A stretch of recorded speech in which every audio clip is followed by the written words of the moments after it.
네, 제52강 마귀의 공격. 오늘은 비난과 고통과 낙심에 대해서 공부하도록 하겠습니다. 자, 지난 시간에도 잠시 보셨던 말씀인데요. 야고보서 3장 다시 한번 열어보시죠. 야고보서 3장 15절, 16절 보셨습니다. 야고보서 3장 15절, 16절입니다.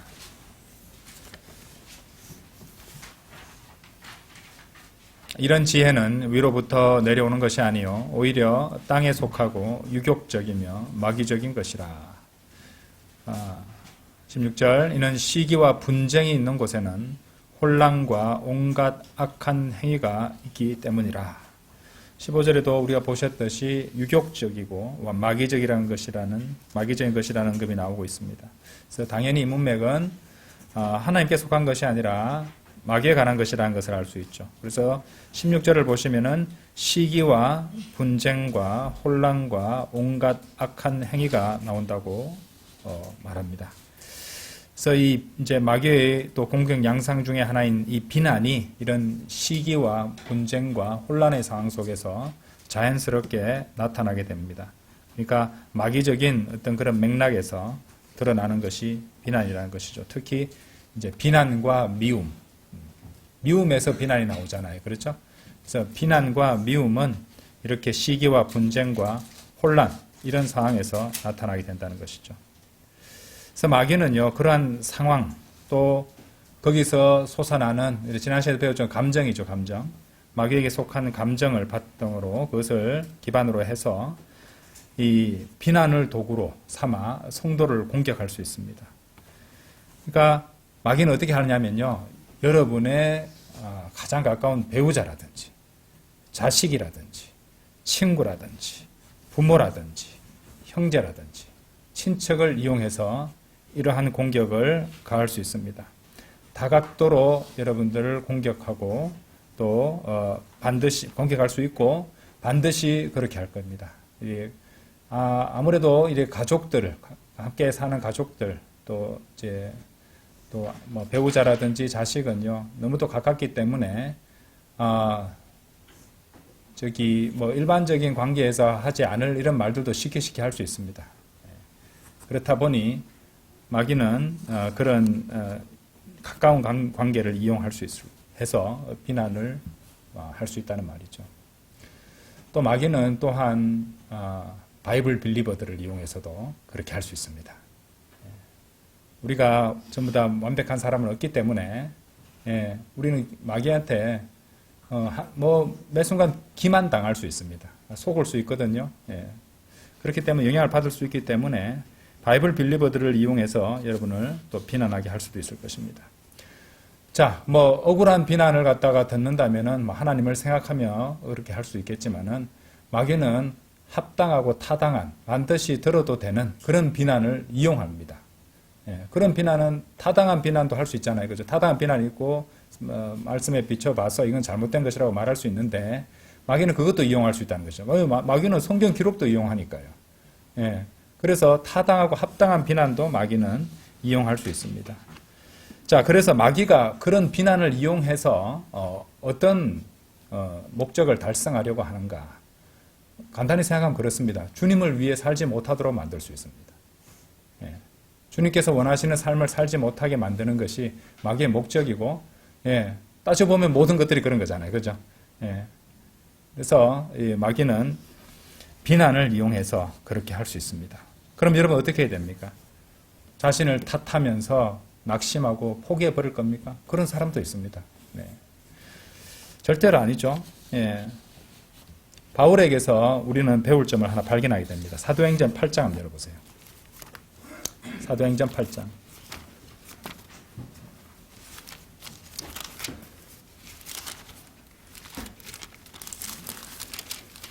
8장 3절.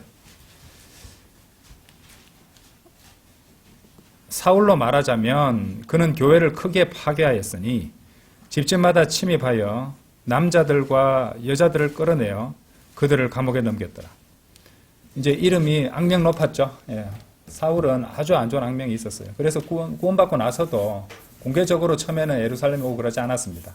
와서도 뭐 베드로나 좀 만나고 야고보 좀 만나고 그렇게 했지.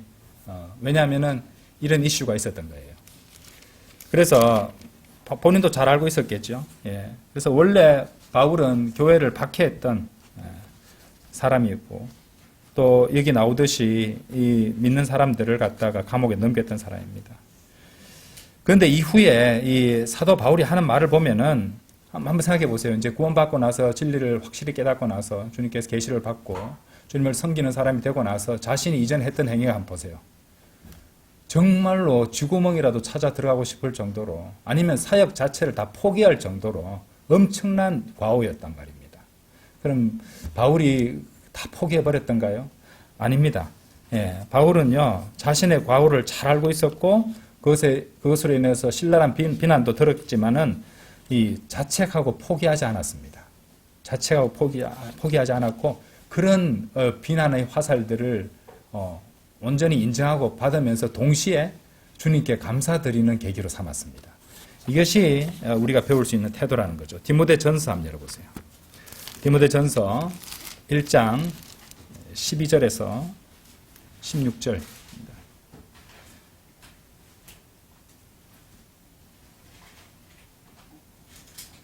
12절에서 16절. 그런즉 나를 능력 있게 하신 그리스도 예수 우리 주께 감사드리노라. 이는 그분께서 나를 신실하게 여기시어 나를 사역에 넣어 주셨기 때문이라. 자, 13절 보세요. 이제 고백이 나옵니다. 이전에 나는 신성모독하는 자요, 박해하는 자요, 해치는 자라고 했습니다. 해치는 자였으나 내가 자비를 얻어냈으니 내가 믿지 아니함 가운데서 무지함으로 그것을 행하였던 까닭이라. 그리하여 우리 주의 은혜가 그리스도 예수 안에 있는 믿음과 사랑과 더불어 지극히 넘쳤도다. 15절 보세요. 그리스도 예수께서 죄인들을 구원하시고자 세상으로 오셨다는 이 말은 신실한 말씀이요, 전적으로 받아들이기에 합당하도다. 죄인들 중에 내가 우두머리라. 가장 훌륭한 그리스도인이라고 일컬어지는 사도 바울의 고백이, 자기 자신에 대한 평가가, 자기 평가서가 바로 이겁니다. 죄인들 중에 내가 우두머리라. 죄인들 중에 자신이 우두머리라고 그냥 이렇게 하는 말이 아닙니다. 진심을 담아서 얘기했던 것이에요. 그걸 인정했습니다. 그럼에도 불구하고 그렇게 죄인들 중에 우두머리인 자신을 하나님께서 그분의 뜻을 위해서 사용해 주시는 것에 대해서, 써주시는 것에 대해서 더욱더 감사드리고 있습니다. 자, 그럼 여기서 우리가 그러한 비난들, 또 사랑하는 사람이 그런 말 해주면 좀 마음이 더 아프잖아요. 그렇죠? 사랑하는 가족이 그런 말 하면은 좀 섭섭하기도 하잖아요. 기분 나빠서 못하겠어. 기분 나빠서 주님 못 섬기겠어. 그러지 마시고 요 방법을 사용하는 겁니다. 그러니까 주변 사람이나 가족이나 형제 자매들, 자기 자신도 여러분들을 비난할 수 있습니다. 그거 아세요? 자신을 탓하는 경우 있잖아요. 그죠? 예, 자기 자신도 자기 자신을 탓하도록 마귀가 부추길 수 있습니다. 예, 그런 경우에 어떻게 하냐면은, 얼른 무릎 꿇고 주님께 자백해서 용서를 구하십시오. 그것이 제일 먼저입니다. 그렇죠? 잘못했음을 하나님께 온전히 인정하고 자백할 수 있잖아요. 주님 가르쳐 주셨잖아요. 그렇죠? 예. 그 방법 이용해서 죄를 짓는 방법으로 사용하지 마시고, 근데 이런 거 있습니다. 구원받고 나서 시간이 지나다가 예전에 지었던 죄가 잊고 있었는데 떠오를 때 있습니다. 그렇죠? 그러면 구원 안 받은 겁니까? 그거 아닙니다. 과거의 모든 죄도 다 예수님의 보혈로 다 깨끗하게 했는데 기억이 난다면은 그럼에도 불구하고 주님께서 구원해 주셨잖아요. 더 감사드리고, 그것도 그때 제가 그런 잘못을 했습니다 하고 기억나면은 그것도 자백하면 됩니다. 그렇죠? 예. 그런 마음가짐으로 주님께 다가선다는 것이죠. 그리고 예수 그리스도의 보혈을 적용하고 그 다음에 어떻게 합니까? 거기에 머물러 있는 것이 아니라 나아가는 거예요. 예. 그리스도인은 이렇게 올라가는 삶이라 했잖아요. 그렇죠? 위를 보면서 전진. 그렇죠? 땅으로 파고 들어가는 고개 숙이고 가는 게 아니라 위를 보면서 나아가는 삶. 그런 삶을 살아가야 됩니다. 자, 마귀가 이런저런 사람들을 충동하여 여러분을 비난하고, 또 여러분이 그 비난에 동의하고 인정한다고 해서 그것과 더불어 이전의 모든 과오들까지 시시콜콜이 다 떠올려서 나는 안 되나 봐. 나는 무익한 존재야. 그렇게 말하면서 자책하고 주님 섬기기를 그만둬야 될까요? 아닙니다. 그렇지 않습니다. 절대 그렇게 해서는 안 되는 것입니다. 여러분들 자신이 어떻게 대단한 사람이라고 생각하시는 건 아니죠. 우리 모두 다 보잘것없는 구원받은 죄인에 지나지 않습니다. 뭐가 그래 대단한 존재라고 실수나 과오가 떠올랐다고 해서 주님 섬기기를 송두리째 포기하고 낙심하겠습니까?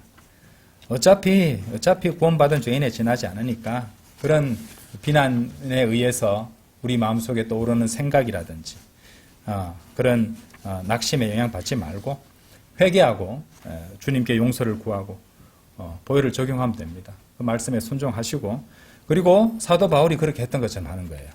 자신이 한없이 무익한 존재인데 이런 존재를 사용하셔서 주님께서 주님의 일을 조금이라도 할 수 있도록 기회를 주시는 것에 대해서 주님께 감사드리면 되는 겁니다. 그렇죠?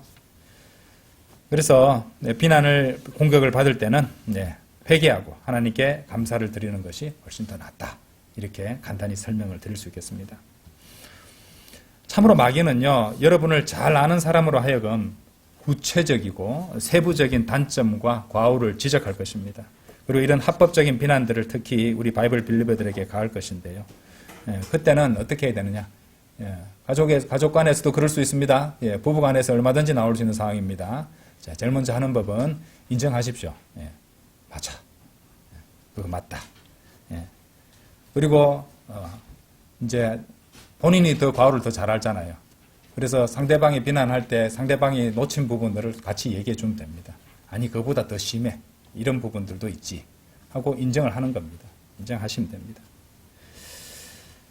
자, 그리고 그것에 대해서 나는 주님께 회개하고 용서를 구했으며 보혈의 능력으로 정결케 되었고 다시는 같은 실수를 반복하지 않겠다고 그렇게 약속드리고 노력하며 여전히 그럼에도 불구하고 그렇게 부족하지만 하나님께서는 자비로우시고 은혜로우셔서 주님을 여전히 섬기게 해주신다고 간증을 하십시오. 이게 핵심입니다. 이게 핵심이에요. 그러면은 상대방도 더 이상 할 말이 없을 겁니다. 그렇죠? 그리고 진지하게 그렇게 하셔야 됩니다. 진지하게. 그러면은 이제 그런 마귀에게 상대방도 이용당하는 일이 좀 줄어들 것이라고 생각합니다. 그렇죠? 자, 그런데 여기서 우리가 반드시 알아야 될 점이 있습니다. 우리가 그것을 당하는 입장이 아니라 우리가 그것을 하는 입장이 될 수 있습니다.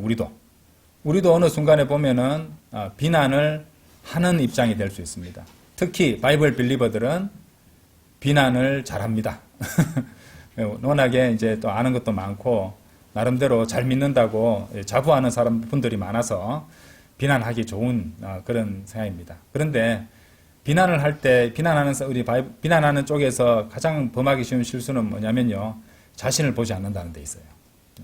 상대방은 진짜 현미경으로 막 잡듯이 다 잡아낼 수 있는데 본인은 그렇게 보지 못한다. 자기 자신을 보지 않는 경향이 있다는 것이죠. 그래서 이런 부분들을 또 우리는 주의해야 됩니다. 어떤 사람을 갖다가 손가락 가리킬 때 제가 말씀드렸잖아요. 이 손가락 한 개는 이렇게 한 명을 가리키고 있지만은 세 개는 자신을 가리키고 있습니다. 그래서 세 배로 자신을 생각할 필요가 있습니다. 그렇죠? 그러니까 난 이랬으면 좋겠어요. 이렇게.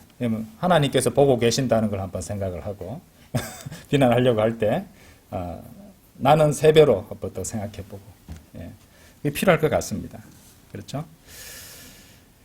자, 어쨌든 비난들이 또 마귀가 사람들을 사용해서 보내는 그런 비난들이 공격을 감행한다 해도 흔들리거나 평정을 잃어서는 안 됩니다. 감정 제가 말씀드렸죠, 그죠? 마귀에게 속한 감정을 붙잡지 않는 겁니다. 잘 판단하고 분별하셔야 되는 것이죠. 한번 생각해 보세요. 어차피 비난은 오게 돼 있습니다. 사탄이 존재한다면은, 그렇죠? 우리를 고소할 겁니다. 그렇죠? 그 성경적인 겁니다. 그리고 사탄은 우리를 고소할 때 합법적인 고소를 할 겁니다. 그렇죠? 말도 안 되는 거는 자기가 할 수 없으니 합법적인, 우리는 아직 구속받지 않은 몸을 입고 살기 때문에 우리를 사탄은 얼마든지 고소할 수 있고 또 그 고소들은 합법적인 고소들이라는 거예요. 그런데 이런 것들이 당연히 있을 수밖에 없습니다. 왜냐하면 아직 이 죄를 갖다가 죄가 있기 때문에 그래요. 우리가 우리 삶에도. 예. 그래서 그런 사람들이 이제 여러분들을 고소할 때 합법적인 고소 내용을 가지고 여러분들을 고소한다고 해서 비난한다고 해서 뭐 당황하거나 놀랄 것도 없습니다. 항상 있는 일이라는 것이죠. 그리고 하나님께서 우리 구원받은 이후에 이제 우리 기록들이 다 있잖아요, 지금.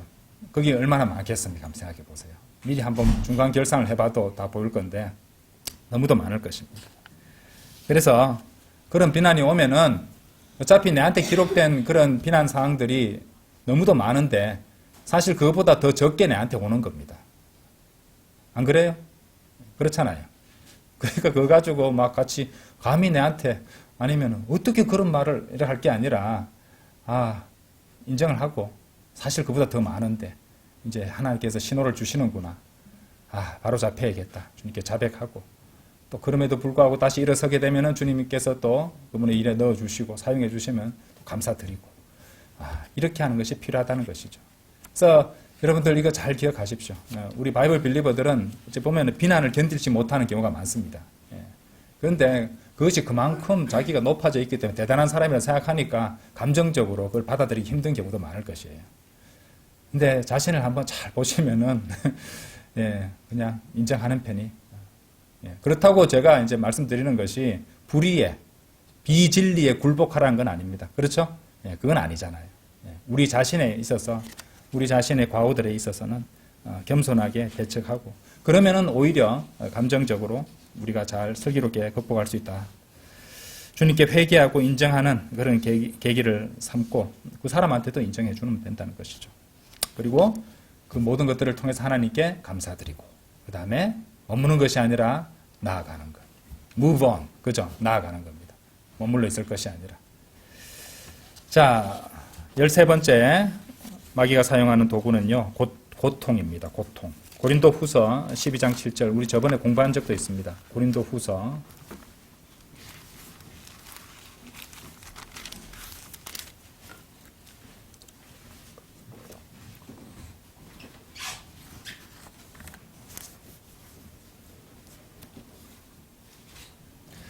고린도후서 12장 7절 그런즉 계시들의 풍요함으로 말미암아 내가 정도를 지나쳐 크게 높아지지 않게 하고자 육체의 가시 곧 사탄의 전령이 나를 치도록 주어졌으니 내가 정도를 지나쳐 크게 높아지지 않게 하려 함이라. 여러분들 욥기 1, 2장 많이 봐서 기억하시죠? 하나님께서는 마귀로 하여금 그렇게 공격하도록 치도록 허용을 하십니다. 그래서 하나님께서 마귀를 쓰셔서 그런 이제 고통과 문제를 야기하게 하시고 이것을 통해서 우리를 다루시는 방식이죠. 근데 마귀가 하나님의 허가를 얻기는 얻지만은 마귀가 이제 허가를 받아서 하는 일도 그렇게 하면서 이제 목적이 있을 것 아닙니까? 그래서 마귀가 욥을 갖다가 공격하게 되었던 목적은 하나님께서 욥을 대표 선수로 믿음의 대표 선수로 내세웠을 때 아니 이렇게 있는 상황이 되면 욥도 본색을 드러낼 것이라는 그런 식으로 하나님하고 이제 내기하듯이 그렇게 했던 것인데요. 하나님께서 물론 이제 그 모든 것들을 넘어서는 목적을 갖고 계셨습니다. 그런데 이제 마귀는 그러면 이제 근시안적으로 그래 봤겠죠. 내가 이렇게 하면은 욥은 하나님을 갖다 원망하고 비난하고 저주할 거다. 그러면은 하나님이 나한테 했던 말이 틀린 것이 될 것이다. 뭐 이런 식으로 생각을 하고 했을 것입니다. 하나님께서는 그보다 더 훨씬 큰 깊은 뜻을 갖고 이제 일을 하고 계셨다는 것이죠. 그래서 마귀는 하나님 앞에서 자기 주장이 옳다는 것을 증명하기 위해서 욥을 공격하고 있었지만은 마귀의 요구를 이제 허락해 주신 하나님께서는 동시에 그분의 계획과 그분의 뜻을 또 이뤄가고 계시는 과정이었던 것이죠. 그렇다면은 우리가 생각할 것은 하나님께서 때때로 우리 삶에 마귀에게 허락해 주시고 또 우리 삶에 존재하게 하는 어떤 가시라든지 사탄의 전령이라고 되어 있잖아요. 그죠? 또 마귀의 공격이라든지 이런 것을 할 때 적어도 마귀가 목표로 한 것은 달성하지 않도록 해야 되지 않겠습니까? 이겁니다. 어차피 그 일은 일어납니다. 일어날 수 있는데 하나님의 높으신 뜻이 이루어지도록 해야 되는 것이지 마귀가 그것을 통해서 내 목적 달성했어. 하나님 제가 이겼습니다. 제 말이 맞았죠. 이렇게 되지는 않게 해야 되지 않겠어 말입니다. 그렇죠? 자, 한번 솔직하게 한번 생각해 봅시다. 육체의 고통을 갖다가 즐겁게 받아들일 사람 몇 명이나 있겠습니까? 별로 없을 겁니다. 예. 그렇죠? 그럼에도 불구하고 하나님께서는 그리스도인에게 육체의 가시라는 것을 주실 것입니다. 그래서 아무리 기도한다 해도, 아무리 울고불고 하나님께 매달린다 해도 하나님께서는 그것을 제거해 주시지도 않고 계속 남아있게 하실 수도 있다는 겁니다. 그런데 그렇게 하시는 이유가 하나님께서 여러분들을 괴롭히시려고 그렇게 하시는 것이 아니라 오히려 그것을 통해서 그분의 선하신 뜻을 이뤄가는 과정인데, 우리가 생각할 수 있는 것들이 많이 있습니다. 우리를 겸손하게 만드시는 것, 또 우리를 죄악에 빠지는 것을 막으시기 위함이라는 것. 그렇죠? 또 이제 경우에 따라서는 어느 정도의 육체적 불편이라든지 소소한 질병이라든지 통증을 주셔서 스스로 높아지려거나 교만해지지 않도록 그렇게 도와주실 것이라는 것이죠. 이런 것들을 생각할 때 하나님께서 그런 부정적인 것들을 사용하셔서 우리에게 또 더 좋은 것들을 주시기도 한다는 겁니다. 어떤 바이블 빌리버 목사님은요, 이제 보통 육체의 가시라면 이제 사도 바울에 있었던 신체상의 그 시력의 문제, 눈의 문제라고 보통 우리 통상적으로 우리는 가르치고 배우고 있습니다. 어떤 바이블 빌리버 목사님이 설교한 얘기를 들어보니까요, 아주 흥미로운 말씀도 한 적도 있었어요. 그게 뭐냐는가, 아직 우리 몸에 남아있는 죄성이라는 거예요. 죄성. 그것을 통해서 죄를 지을 수 있게 만드는 그런 것을 통해서 자신이, 그러니까 결국에는 구원받은 죄인에 지나지 않는 사실을 갖다가 깨우쳐 주시는 그런 것들을 아직 남겨두신다는 것이죠. 그죠? 그러니까 이제 거기 미국 속담에도 그런 말이 있다고 그래요. 이를테면은, 모든 개는 자신이 개라는 것을 알 수 있을 만큼의 필요한 수의 벼룩을 갖고 있다. 이런 속담이 있습니다. 그러니까 우리가 이제 주님 섬기고 또 최대한 생활 속에서 죄악을 갖다 멀리하고 살다 보면은 어느 순간에 본인이 이제 아까 개라는 예를 들었지만은 그렇게 강아지가 살다 보면 자신이 개라는 사실을 갖다가 망각할 수 있다는 거죠. 근데 이제 살다 보면은 개벼룩이 튀어나오거든요. 이 개벼룩을 통해서 자신이 개라는 걸 알게 되고 또 겸손하게 된다는 겁니다. 자, 그런 어떤 영적인 부분으로 접근하시는 설명도 제가 들은 적이 있습니다. 이거는 내가 생각해보지 못했던 그런 관점인데 참으로 일리 있는 부분이다. 그런 생각을 했습니다. 왜냐하면 목적은, 그러니까 이것으로 인해서 우리가 얻을 수 있는 혜택은 비슷한 거거든요. 그래서 육체적 고통이라든지 또 때로는 참 내가 잘 살고 있다고 생각했는데 아마 어처구니 없는 실수나 잘못을 해서 죄를 짓는 경우가 생깁니다. 그래 되면 이제 깨닫게 되는 것이죠. 나는 정말 하나님 앞에 정말 보잘것없는 구원받은 죄인에 지나지 않았구나. 그간 내가 나에 대해서 너무 높게 생각했었구나. 주님 회개합니다. 하고 바로 잡히는 계기도 된다는 것이죠. 자, 이런 것들이 참으로 중요한데요. 이런 육체의 가시라든지 사탄의 전령을 통해서 우리 그리스도인들이 겸손해지는 것은 상당히 중요합니다. 겸손해지는 것은 상당히 중요합니다. 왜냐하면은, 자, 우리는 지역교회로 불러 모아주셨어요. 그래서 우리 혼자 살아가는 것이 아닙니다. 그죠? 우리 형제 자매들과 함께 살아가잖아요. 그런 관계 속에서 우리에게 의도적으로 이런 사탄의 전령이라든지 뭡니까? 어떤 육체의 가시들을 갖다 허용하시는 그런 사례도 우리가 생각해 볼 수 있습니다.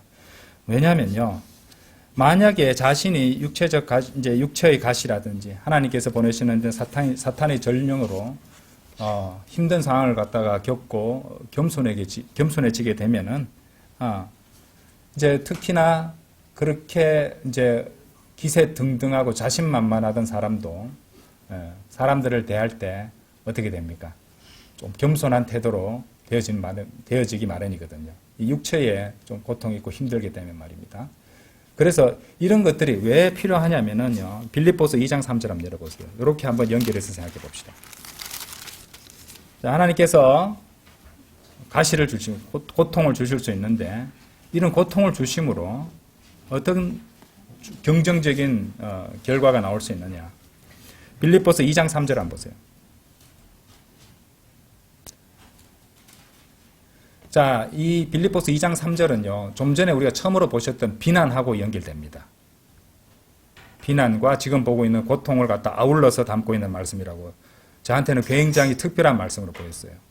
아무것도 분쟁이나 헛된 영광을 통해 이루어지지 않게 하라. 다만 생각을 낮추어 각자는 다른 이들을 자신들보다 더 낮게 여기라. 여러분들, 분쟁이 왜 생깁니까? 교만 때문에 온 겁니다. 교만 때문에. 그렇죠? 예. 자신이 뭔가로 된 것이냐. 내가 저 사람보다는 낫지. 뭐 이런 생각 있잖아요. 그죠? 내가 훨씬 낫지. 예. 이런 생각. 헛된 영광, 교만하고 연결되어 있죠. 그런데 그것을 통해 이루어지게 하지 말라. 다만 생각을 낮추어 각자는 다른 이들을 자신들보다 더 낮게 여기라라고 말씀하셨어요. 생각을 낮춰서 다른 이들을 더 낮게 여기는 사람이 형제 자매를 사랑할 수 있는 사람이에요. 그래서 우리는 다 형제 자매들 사랑합니다라고 말을 하지만은 이 질문을 한번 스스로 자문해 볼 필요가 있어요. 나는 형제 자매를 나보다 더 낮게 여기는가? 그래야 진짜로 사랑하는 겁니다. 아시겠어요? 때로는 그래서 그것을 위해서 그 사람을 겸손하게 만들기 위해서 하나님께서는 그런 고통을 주실 수도 있다는 겁니다. 그러면 어떻게 됩니까? 형제 자매들이 또 서로를 위해 기도하고 서로 사랑하고 위로해주고 사랑이 더욱 깊어질 수 있겠죠. 하나님께서는 그런 것도 주신다니까요. 왜? 우리 몸이 아직 구속받지 않았으니까. 우리는 가만히 놔두면 스스로를 높이려는, 여기 나오잖아요. 분쟁이나 헛된 영광을 통해서 살아가려고 할 것이기 때문에. 그래서 아시기 때문에 그런 것들을 허락하시는 것이에요. 그렇죠? 자, 어쨌든 하나님께서 허락하셔서 우리에게 주시는, 우리 각자에게 주실 수 있는 사탄의 전령인 육체의 가시는 죄를 지었기 때문에 하나님께서 주시는 고통이 아니라는 것을 일단 알아야 됩니다. 이것은 오히려 바르고 정직하고 모범적으로 주님 안에서 살아가고 있을 때 때때로 하나님께서 필요에 따라 우리를 다루시는 방식이 될 수 있습니다. 그러니까 잘 살고 있으니까 그나마도 주시는 것이에요. 아시겠죠? 너무 그거 가지고 또 낙심하시면 안 됩니다. 좀 잘 살고 있으니까 그런 것도 주시는 것이에요. 아직 그 정도 수준에도 안 된 사람은 그런 것도 없어요. 그냥 자기가 지은 죄 때문에 그냥 뿌린 대로 거두는 것 뿐이지, 이런 다른 종류라는 것을 알으셔야 됩니다. 알고 계셔야 됩니다. 자, 왜 하나님께서 이런 것을 주시는가? 모든 것이 문제없고 잘 돌아가고 있을 때 우리 구속받지 않은 육신은 어떻게 되는지 아십니까? 스스로 높아지고 교만해지고 한계를 모르고 방종하게 되고 일을 그르치기 쉽습니다. 그래서 하나님께서 그것을 허락하신 이유는 하나님께서는 우리는 앞을 내다볼 수 없지만 하나님께서는 모든 것을 내다보고 다 알고 계시잖아요. 그래서 그분께서 다루시는 방식이 더 옳은 거 아닙니까? 그러면 미래를 아시는 분이 우리를 다루신다면은 그것은 언제나 옳은 것입니다. 그렇죠? 그런 마음가짐을 이제 가져야 된다는 것입니다. 자, 어쨌든 마귀는 그런 가시로 우리를 흔들어 놓고 분노하거나 하나님을 원망하게 하려고 하겠죠. 자, 이게 욥을 갖다가 공격하면서 마귀가 얘기했던 말이었습니다. 그렇죠? 그래서 이 사탄의 전령을 이용해서 마귀는 하나님의 일을 하는데 목적이 다르다 그랬죠. 그죠? 하나님께서는 우리를 위해서 그런 것들을 갖다 계획을 세우시고 뜻하시는데 마귀는 단순히 그런 것들을 해서 우리로 하여금 어떻게 한다고요?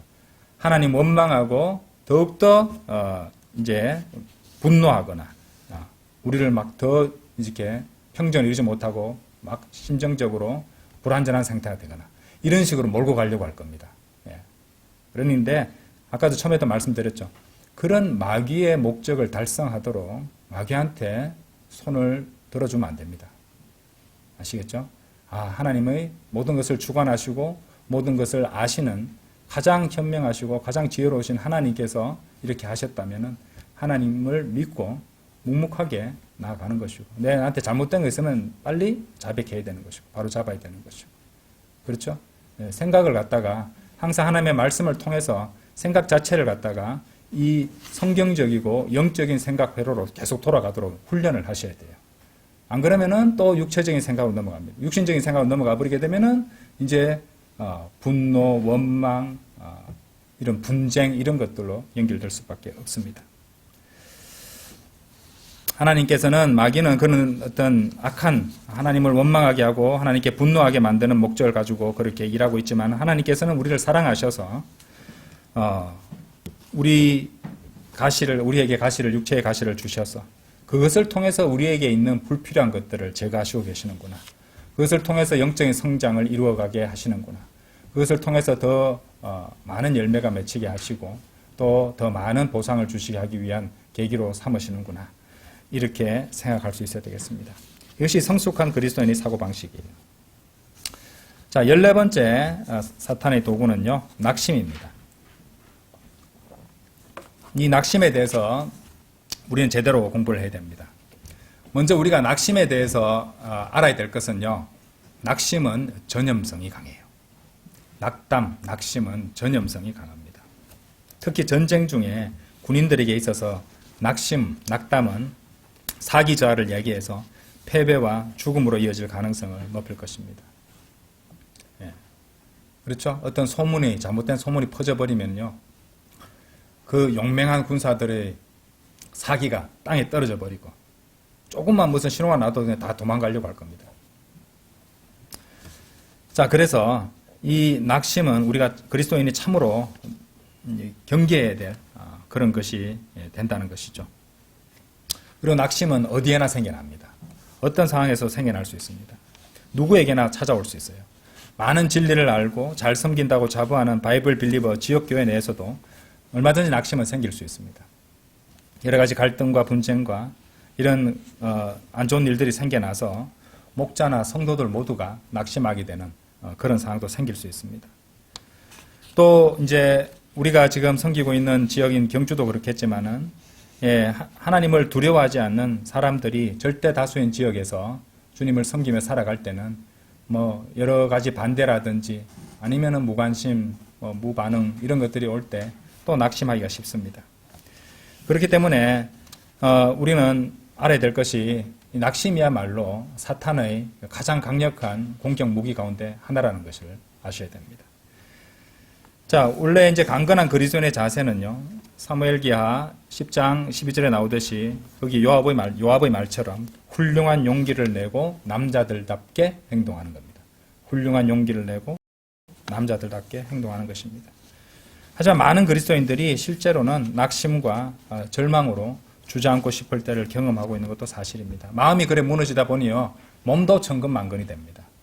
몸도 천근. 마음이 상당히 중요하거든요. 이 건강하고 했을 때. 예, 마음이 정신력이 무너지면은 몸도 무너지게 되는 경우가 많습니다. 예, 세상에 구원받지 않은 어떤 회장, CEO가 하는 말을 들은 적이 있는데요. 보니까 하루 뭐 석 달 정도를 해외 출장을 가서 단 하루도 쉬지 않고 방행군으로 아침부터 시작해서 밤늦게까지 사는데 건강 비결이 뭐냐고 누가 물으니까 정신력이지. 정신력이 무너지면은 몸도 무너져. 이렇게 대답을 하는 것을 구원 안 받은 사람도 알고 있더라고요. 예. 그러니까 마음이 참으로 중요한 것입니다. 그러니까 마귀는 우리 마음을 갖다가 무너지게 만들려고 하는 거예요. 왜냐하면은 나머지는 알아서 자동적으로 엉망이 되어버릴 거니까. 예. 그래서 참으로 우리는 그것을 주셔야 됩니다. 내 마음이 낙심하려고 하는 그런 기미가 보이는지 살펴봐야 되는 것이에요. 왜냐하면 영적 이런 낙심은요, 곧바로 이어지는 게 있습니다. 영적 낙심을 하게 되면 영적 무기력함, 영적 게으름으로 이어집니다. 예. 그러니까 사람이 숨 쉬고 있어도 사람 노릇 못하는 겁니다. 그래서 성도의 영적 상태를 아주 위험한 상태가 되게 한다. 그렇죠? 왜 낙심이 사탄의 가장 강력한 무기가 되는지 여러분 아십니까? 왜냐하면은 우리가 지금 공부하고 있도 벌써 14개째 하고 있잖아요. 굉장히 많지요. 그죠? 저도 이렇게 많이 나올 줄 몰랐습니다. 네. 더 있습니다. 아직. 근데 이런 것들을 갖다가, 왜냐하면은 거의 우리 삶에서 매일매일 겪는 일들입니다. 전부 다. 겪을 수 있는 일들이고. 근데 이런 것들 모든 마귀의 공격 양상들에 우리가 굴복하게 될 때 필연적으로 우리가 겪게 되는 추가 피해 상황이 바로 낙심입니다. 다 연결되어 있어요. 사실 우리가 배우는 이 모든 것들에 의해서 굴복할 때 우리가 겪게 되는 모든 것들이 다 연결되어 있습니다. 낙심은 다양한 이유들로 오죠. 예, 아까 우리가 공부했던 비난과 비판을 받을 경우에 마음을 잘못 쓰고 생각을 잘못하면은 낙심하게 됩니다. 이거 해서 뭐 하겠어? 좋은 소리도 못 듣는데 내가 이 말 들으려고 이때까지 이렇게 했나? 뭐 이런 말 많이 들어보셨죠, 그죠? 이런 생각을 많이 합니다. 세상 사람들은 포기하고 낙심할 때 세상 사람들 그런 말 많이 나옵니다. 내가 이 말 들으려고 이때까지 이 고생한 줄 알아? 예, 연속 고기도 많이 나오죠. 예. 그러니까 그런 마인드가 자동으로 튀어나온다 이 말입니다. 주님의 일을 하고 복음을 전파하면은요, 자동적으로 사탄의 다양한 방해와 공격이 닥쳐올 것인데, 이렇게 이런 일이 생겨날 수도 있고 대비해야 된다는 것은 모르고, 예, 감정적으로 대비가 되어 있지 않으면요, 예, 낙담하기가 너무도 쉽습니다. 예. 그래서 디모데후서 3장 12절이 중요하죠. 모든 어차피 그리스도인은 박해를 받게 돼 있다고. 그게 하나님께서 정하신 것이라고. 그죠? 예. 이런 마음가짐으로 대비를 하고 있어야 된다는 것이죠. 디모데후서 3장 12절은 주님께서 우리에게 주신 약속이라 그랬죠. 반드시, 그죠? 예수 그리스도 안에서 경건하게 살고자 하는 자는 모두가 박해를 받으리라. 그게 하나님 약속입니다. 그것도 하나님 약속이에요. 자, 육신적인 사람은요, 헛된 영광을 추구하려는 경향이 있는데요. 이런 사람이 이제 낙심을 경험하기 쉽습니다. 본인이 낙심을 쉽게 한다. 그럼 자신이 어떤 육신적인 삶을 살고 있지 않은가 진단을 해봐야 됩니다. 예. 왜냐하면 헛된 영광을 추구하는 경향이기 때문에 당연히 그것이 충족되지 않으면 포기하려고 한다는 것이죠. 원하는 칭찬이라든지 인정을 받아야 되는데 이걸 받지 못하는 겁니다. 알아주지 못하는 겁니다. 내가 이렇게 잘하고 있는데 이거 왜 안 알아주지? 이런 거 얘기 안 해주지? 얘기 좀 하지. 좀 어디 가서 광고 좀 해주지. 야, 지금 누가 잘하네 그러면은 그래 고마워. 다른 데 가서도 얘기해줘. 뭐 이런 식으로 남들이 다 알아주길 바라고 그렇게 해서 이제 보상을 받으려고 하는 그런 마음가짐을 갖고 있으니, 그죠? 결국에는 그런 걸 제대로 받지 못하면은 이제 불만이 생기고 그것이 이어지다 보면 낙심하게 됩니다. 그죠? 아까 보셨던 빌립보서 2장 3절에서 뭐라고 그랬습니까? 아무것도 분쟁이나 헛된 영광을 통해 이루어지게 하지 말라. 헛된 영광이잖아요. 그죠? 예. 다만 생각을 낮추어 각자는 다른 이들을 자신들보다 더 낫게 여기라. 기본적으로 사람들은, 사회생활 잘하는 사람들은요, 좋은 얘기 잘해줍니다. 그렇죠? 알아줍니다. 근데 그 사람들이 뭐 그 말 해주고 안 해주고가 중요한 것이 아니고 주님께서 칭찬해 주시는 사람이 진짜 칭찬받는 사람이라는 것이죠. 그리고 지금은 칭찬을 받을 때가 아니라 일할 때인데. 그렇죠? 그것도 마귀가 타이밍을 갖다 바꾸고 대상을 바꾸는 거잖아요. 그쪽으로 마음을 두게 만드는 거잖아요. 그렇죠? 갈라디아서 1장 10절 한번 보세요. 갈라디아서 1장 10절. 그러므로 내가 지금 사람들을 설득하는 것이냐, 아니면 하나님을 설득하는 것이냐, 아니면 내가 사람들을 기쁘게 하려고 애를 쓰는 것이냐, 사람한테 인정받고 사람들을 기쁘게 하려고 하는 것. 연결되죠? 이는 내가 아직도 사람들을 기쁘게 한다면 나는 그리스도의 종이라 불려서는 안 되기 때문이라. 그렇죠. 많은 경우에 진정으로 하나님 기쁘시게 하는 일들은 사람들을 기쁘게 안 해줄 가능성이 상당히 많습니다. 그런데 이제 사람들에게서 칭찬받고 이런 것을 추구하는 사람은 그리스도인으로서 삶을 살아가는 것이 여간 고역이 아닐 수 없습니다. 이것을 빨리 깨달아야 된다는 것이죠. 그렇죠? 단적으로 말해서 육신적인 사람은요, 육신적인 것들이 충족되지 않기 때문에 낙심하는 겁니다. 그러니까 생각을 고쳐 먹어야 되는 것이죠. 그리고 그런 사람은 반드시 마귀가 틈을 발견하고 공격하게 될 것입니다. 그러니까 나 잡아 먹으시오라고 내놓는 것과 똑같은 냄새를 풍기는 겁니다. 그렇죠? 자, 목자나 설교자나 사역자도 낙심을 겪을 때가 있습니다. 당연히 있죠. 열심히 준비한 설교에 대해서 성도들이 미직적한 반응을 보인다든지 아무리 선포해도 열매가 보이지 않을 때 낙심할 수 있습니다. 근데 그런 분들은 이 점을 기억하셔야 됩니다. 저를 포함해서요. 무엇을 기억하느냐? 거두는 시점은 하나님께서 정하신다는 것을. 그죠? 아직 눈에 보이는 가시는 열매가 보이지 않았다면은, 아직 그 시점이 되지 않았거나, 아니면은 뿌리는 방법에 있어서 말씀대로 하지 않는 부분이 있을 수도 있다는 것을 생각해 보셔야 되는 거죠. 그렇죠? 바르게 행하고 있는데 열매가 없다. 그거는 저번에도 말씀드렸잖아요. 갈라디아서 펼쳐놓으셨죠. 6장 9절 한번 보세요. 위대한 말씀입니다. 그런즉 우리가 잘 행하는 가운데 지치지 말자. 이거 낙심하는 겁니다. 낙심도 포함될 수 있습니다. 잘 행하는 가운데 지치지 말자라고 왜 그러셨을까요? 성급한 사람들이 있기 때문에 그래요. 조금 뿌리고 당장에 그냥 막 안 나타난다고 하는 사람들이 있는 경우가 있고, 또 어떤 작물의 경우는요, 예, 몇 년이 가도록 싹도 안 자라는 나무도 있습니다. 무슨 대나무 아시죠? 대나무. 대나무 이름을 잊어먹었는데 중국의 무슨 대나무는 땅 속에서 7년인가 5년인가 있어야 된대요. 그 다음에 솟아난다는 거예요. 하루아침에. 예. 그러니까 그 어떤 것이든 거두는 시점은 하나님께서 정하시는 것이고, 거기 보시면 뭐냐면 만일 우리가 기진하지 아니하면 적합한 시기에 우리가 거둘 것이라고 말씀하십니다. 그러니까 지치는 상황이 발생돼 우리가 뿌리는 일에 있어서 지치는 상황이 생겨날 수밖에 없고, 또 기진하기 쉽다는 것을 말씀해 주시는 것이에요. 이런 경우들이. 그런데 그렇게 하지 않으면은 적합한 시기에 우리가 거둘 것이라고 말씀하십니다. 그렇죠? In due season. 그죠? In due season. 적합한 시기에, 적합할 때. 그것은 하나님께서 아시는 것이지 우리 판단이 항상 옳은 것은 아니다. 자, 그리고 뭐 저번에도 자주 이제 말씀드린 부분이지만요. 이제 여러분들이 잘못 뿌려놓은 것들이 있습니다. 우리들 그렇죠? 각자 잘못 뿌려놓은 것들이 있습니다. 그런데 자신이 뿌린 것의 열매를 안 좋은 열매겠죠. 거두고 있을 때도 낙심이 깃들 수 있습니다. 예. 누가 그런 것을 좋아하겠습니까? 6장 7절 속지 말라 하나님께서는 농락당하지 아니하시느니라. 이는 사람이 무엇을 뿌리든지 그가 그것 또한 거둘 것이기 때문이라. 그렇죠? 예. 그러니까 만약에 8절에 나오면 육신에 뿌리는 자는 육신으로부터 썩는 것을 거두기 때문이라. 아까 육신적인 사람 얘기했지만은 육신에 뿌리면은 반드시 육신으로부터 썩는 것을 거두게 되어 있습니다. 그렇죠? 안타까운 거 있어요. 어떤 사람이 아주 50이 가까이 돼서 구원을 받았는데 이 사람은 20살 때부터 30년 동안 담배를 폈던 사람입니다. 담배를 골초로 폈던 사람이에요. 근데 50살이 되어서 구원을 받았습니다.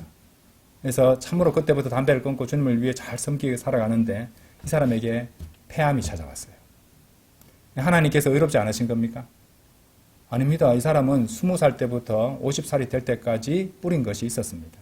근데 그것은 반드시 거둘 것이라고 하나님 말씀하신 건데 이 사람을 치유해 주시든지 아니면 어떻게 데려가시든지 그건 하나님의 뜻이겠지만은 그런 구원받은 사람도 50살이 되어서 몇 년을 아주 성실하게 살았다 할지라도 폐암이 찾아올 수 있다는 겁니다. 왜? 추수의 법칙 때문에 그렇습니다. 추수의 법칙 때문에. 그런 일은 생겨날 수 있다는 것입니다. 그렇죠? 그리고 이 말씀을 가지고 그거 가지고 여러분들이 막 이렇게 낙심하고 할 필요는 없다고 그랬죠. 두려워할 필요도 없다고 그랬습니다. 왜냐하면은 8절 후반부 보시면은 성령께 뿌리는 자는 성령께로부터 영원한 생명을 거두리라 이렇게 말씀하셨잖아요. 그러니까 여러분들이 성령께 뿌리는 자도 자 이것은 지금 구절하고도 연결되는 겁니다. 보세요. 성령께 뿌리는 자는 성령께로부터 영원한 생명을 거두리라. 그러니까 우리가 잘 행하는 가운데 지치지 말라 이 말입니다. 왜냐하면 반드시 성령께 뿌리면 반드시 거둔다고 했어요.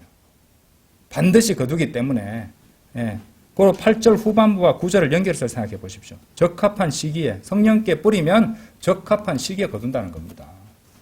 그렇죠? 거두는 것도 주님의 뜻에 달린 거지. 내가 이만큼 했으니 내가 원하는 시점에 거두게 해주세요. 그런 거 없습니다. 그렇죠? 이런 걸 생각해 보셔야 된다 그 말입니다. 자, 어쨌든 자신이 자초했다면은 자백하고 보혈을 적용하여 바로 잡혀야 됩니다. 그때 막심하고 포기한다면요 아주 심각한 영적 상황에 빠질 수 있습니다. 자, 주변에 타락한 형제 자매들을 보면서 비난하고 비판하는 마음을 가지기 시작하는 경우 이때도 주의해야 됩니다. 여러분들 경계하셔야 됩니다. 왜냐하면은 남들이 그런 상황에 빠진 걸 보면서 내가 저들보다 나아라는 마음 생각이 생기기 시작하면서 자신도 그만큼은 아니지만은 은밀하게 어떤 타락을 행하고 있는 그 상황이 될 수도 있기 때문에 그래요. 그렇죠? 은근슬쩍 그것을 핑계 삼아서 죄를 지을 명분을 확보하고 있는 자기 자신을 발견하게 될 수도 있습니다. 그러면요, 또 사탄이 합법적인 고소로 주위 사람들을 보면서 여러분들 비난을 할 거예요. 너 그거 봐라, 너 그거 봐라, 니라고 나올 거 없네. 너도 그렇네. 그러면은 또 자괴감이 찾아오겠죠. 난 이거밖에 안 되는 인간이구나. 예. 그러면 어떻게 하라 그랬습니까? 주님께 자백하고, 그죠? 보혈을 적용하고, 그리고 나아가야 되잖아요. 주님께 감사드리면서.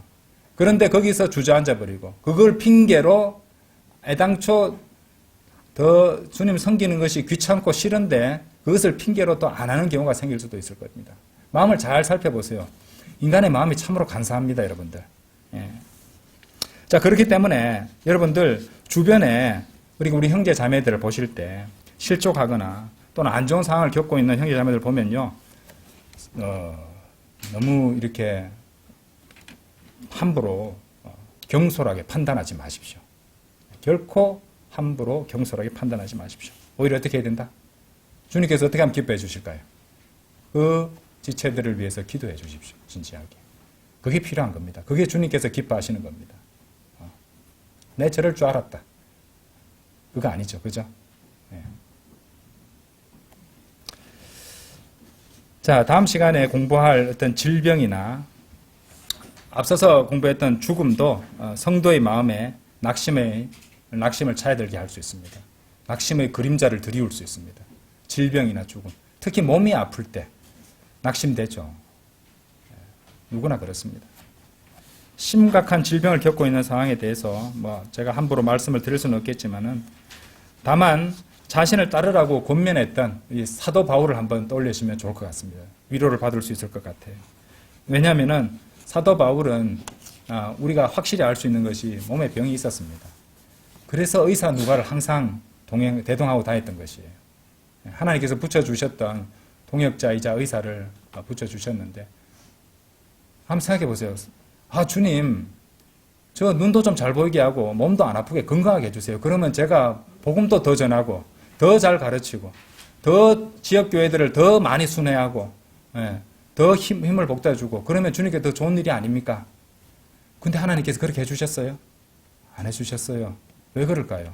왜 그렇게 몸의 문제들을 안고 항상 그렇게 고통을 겪으면서 살아가도록 사도 바울을 그렇게 내버려 두실까요? 아닙니다. 주의 깊게 그렇게 관리해 주신 것이에요.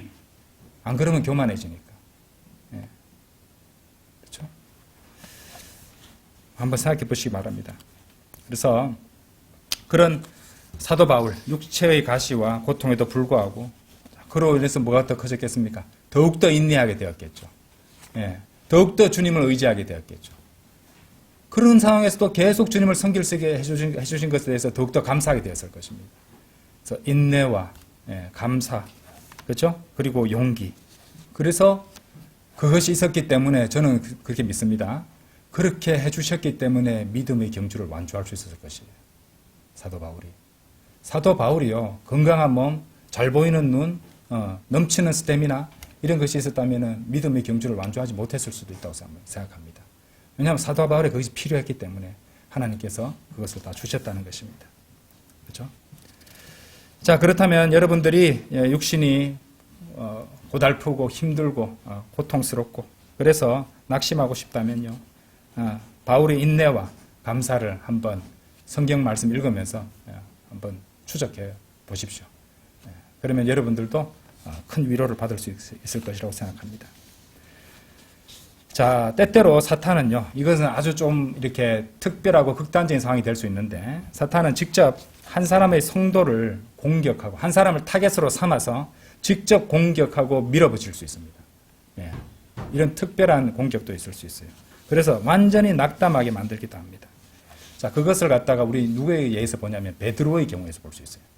그것을 갖다 우리가 이제 성경에서 뭐라고 부르냐면, 사탄의 체질이라고 합니다. 체질.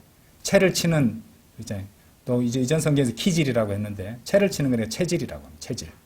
사탄의 체질. 이 체질이란 거칠게 채를 막 흔들어서 이제 알맹이, 미랄과 쭉정이를 갖다가 이렇게 서로 분리시키는 것인데요. 누가복음 22장 한번 열어보세요. 누가복음 22장.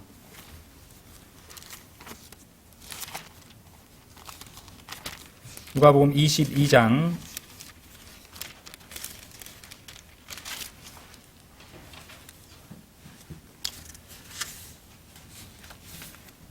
31절 보시겠습니다.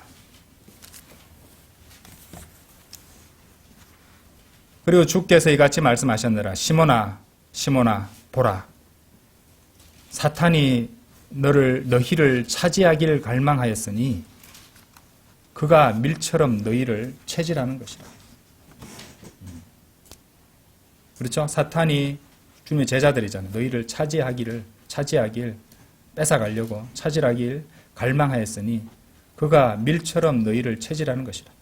밀을 체질하듯이 그렇게 했다는 것이죠. 예. 그래서 사탄이 이제 대표적으로 베드로를 채를 통과하도록 만들어서 분리시키는 겁니다. 그럼 베드로에게서 뭐를 분리내려고 하는 겁니까? 그리스도를 향한 베드로의 사랑을 제거하게 하려고. 그리스도를 향한 베드로의 사랑을 갖다가 제거하게 하려고 그렇게 체질을 한다는 것을 말씀하고 계시는 것이죠. 이 상황도 아까 보셨듯이 이제 하나님께서 허용하셨기 때문에 사탄이 그렇게 할 수 있었던 것이거든요. 그러니까 사탄의 목적과 하나님의 목적은 달라요. 여기서 똑같이 일하고 계시는 상황인데요. 예. 하나님께서는 베드로에 대해서 이제 사탄을 이용해서 베드로를 치게 하시고 또 베드로를 다루셔서 그 베드로가 주님을 향해서 갖고 있는 이 사랑과 충성을 그대로 합당하게 발현되도록 하는 걸 방해하는 것들을 제거하시려고 이 상황을 허락하신 것이에요. 그런데 사탄의 경우는 주님께 이제 허가를 받아서 어떻게 합니까? 베드로에게서 주님을 사랑하는 마음을 제거하려고 하고 있는 상황입니다. 그러니까 이제 베드로를 두고 사탄과 하나님께서 동시에 일을 하고 계시는 그런 오묘한 상황인데요. 이런 상황 우리 각자에게도 생길 수 있습니다. 그렇죠? 자, 그래서 여기서 우리가 또 알 수 있는 진리가 있는데 주님께서 사탄으로 하여금 여러분을 시험하여 낙심하도록 허용하실 때 그 목적은 어디까지나 여러분의 삶에 남아 있거나 또 여러분 안에 깃들어 있는 불순물들 이런 것들을 다 제거하기 위한 정련의 과정이 될 수 있다는 것이죠. 체질하고 정련하고 연관이 되어 있잖아요. 연결되죠? 예. 자, 이것은 누가 알고 있었냐면요. 우리가 자주 예를 들었던 욥이 알고 있었어요. 욥기 한번 가보십시다. 욥기 23장. 체질과 정련이 연결되는 부분이 있었구나. 그죠? 욥기 23장 10절. 그러나 그분께서 내가 택하는 길을 알고 계시느니라. 그분께서 나를 정련하셨을 때 내가 금같이 나오리라. 정련하셔서 모든 불순물들을 주님을 사랑하고 주님께 충성하기 위해서 방해하고 있던 그 방해물들을 사탄의 체질을 통해서 주님께서는 제거하셨고 욥의 경우는 정련의 과정을 통해서 금으로 나타나게 하셨던 것입니다. 그러니까 주님께서 때로는 여러분들을 정련 도가니에 녹이시고 찌꺼기가 위로 떠오르게 하셔 그것을 걷어내는 그런 제거 작업을 하실 수도 있습니다. 순수한 금만 남겨져서 나오도록 말이죠. 자, 그래서 사탄에 있던 체질을 그러니까 사탄의 시험을 통과하다가 낙심했었죠. 베드로는. 그렇죠? 낙심을 했었습니다. 이 낙심의 경험을 잊고 또 주님께서 그러니까 이제 베드로가 주님을 부인했을 때, 3번 부인했을 때 이 제자의 직분을 갖다 상실했었어요. 그래서 주님께서 네가 나를 사랑하느냐고 3번을 물으셨잖아요. 그래서 제자 직분을 회복시켜 주시고 나서 자신의 이 서신을 읽어볼 사람들에게 베드로가 이런 글을 기록했습니다. 베드로전서 4장 12절 한번 보세요. 다 연결이 됩니다. 4장 12절. 사랑받는 자들아. 사랑받는 자들아. 이 번역도 귀하죠, 그죠? 네, 사랑받는 자들아. beloved니까. 그죠? 사랑받는 자들아.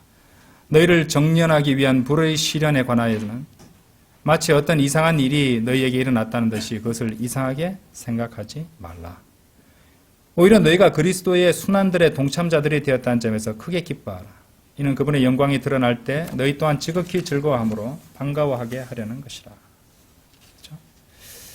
이 말씀 잘 보세요. 여러분들은 구원받은 그리스도인이지 않습니까? 그렇다면요, 여러분들은 반드시 정련될 것입니다. 그죠? 그래서 디모데후서 3장 12절 말씀이 있는 겁니다. 정련하시는 것이죠. 그리고 그 점에 대해서는 전혀 의심할 바가 없습니다. 그런데 13절에 나오듯이 우리가 겪는 정령과 그로 인한 시련이 하나님이신 그리스도의 순환들이기에 우리가 그것을 크게 기뻐할 수 있고 주님의 영광이 드러나는 휴거 때 그리스도의 심판석에서 우리가 보상들로 즐거워하고 반가워할 수 있다. 이런 말씀이 약속으로 주어져 있다는 것입니다. 데살로니가 후서 1장 7절 한번 보세요.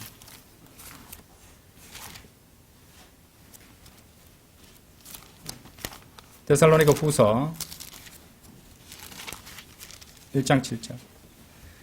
또 괴롭힘을 당하는 너희에게, 괴로울 때 있죠?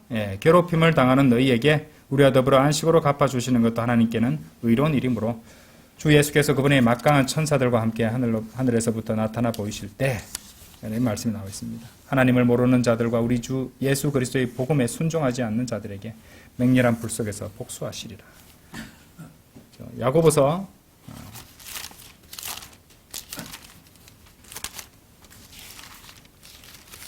1장 12절도 보시죠.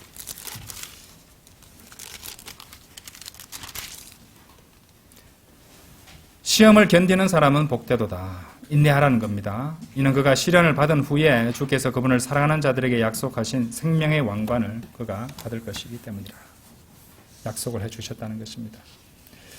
그렇기 때문에 성도는요, 어떤 이유로든지 낙심하기보다는 강건하고 훌륭한 용기를 가져야 됩니다. 자, 많은 경우에 있어서 낙심하는 이유는요, 사고가 또는 시야가 근시한 적이기 때문에 그래요. 앞에 것과 가까운 것만 보기 때문에 그렇습니다.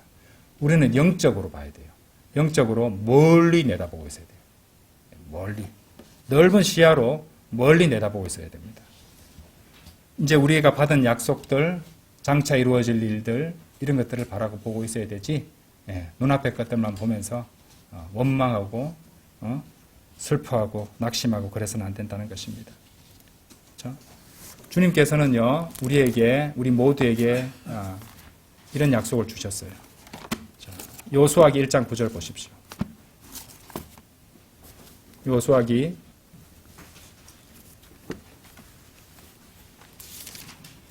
1장 9절에서 우리에게도 이 말씀을 주신 겁니다.